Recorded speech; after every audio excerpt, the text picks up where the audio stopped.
Mga bro, matapos ang mas mababa sa isang taon ng pagsusuri kung anong fighter jet ang pinakaangkop para sa kanila, inanunsyo na ng Royal Thai Air Force na ang kanilang evaluation at selection panels ay nagrekomenda na piliin ang Saab JAS-39E F Gripen kaysa sa Lockheed Martin F-16 Block 7072 Viper.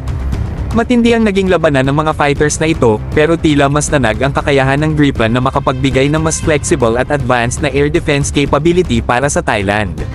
Samantala dito sa Pilipinas, ilang taon na ang lumipas mula nang sinimulan ang kasalukuyang Multirole Fighter Acquisition Project, pero hanggang ngayon, sinasabi pa rin ng DND at PAF na pinag-aaralan pa nila ang kanilang desisyon. Sayang mga bro, lalo na't alam nating mas kinakailangan na ng PAF ng bagong mga jets para mapalakas ang ating air defense. Kung sa sub magpasya ang DND, PAF, magiging una na ang mga Thai sa pila kung agad nilang pipirmahan ang kontrata. Ibig sabihin nito, baka mas matagal pa tayong maghintay bago makarating ang mga bagong jets natin, kung makakakuha man tayo ng Gripen. Hindi ba dapat nating bilasin din ang ating proseso, lalo na't nauna na ang ibang bansa sa atin? Ang sitwasyon na ito ay tila nagpapakita ng pagkakaiba ng bilis ng aksyon sa pagitan ng dalawang bansa. Habang ang Thailand ay tumutungo na sa kanilang susunod na henerasyon ng fighter jets, tayo, mga bro, parang stuck pa rin sa decision-making stage.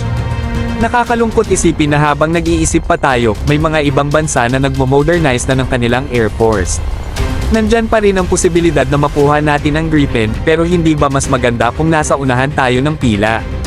Kung ang phase ay mauuna, magiging mas matagal ang proseso para sa atin at baka mas matagal pa nating maramdaman ang mga benepisyo ng bagong multirole fighters.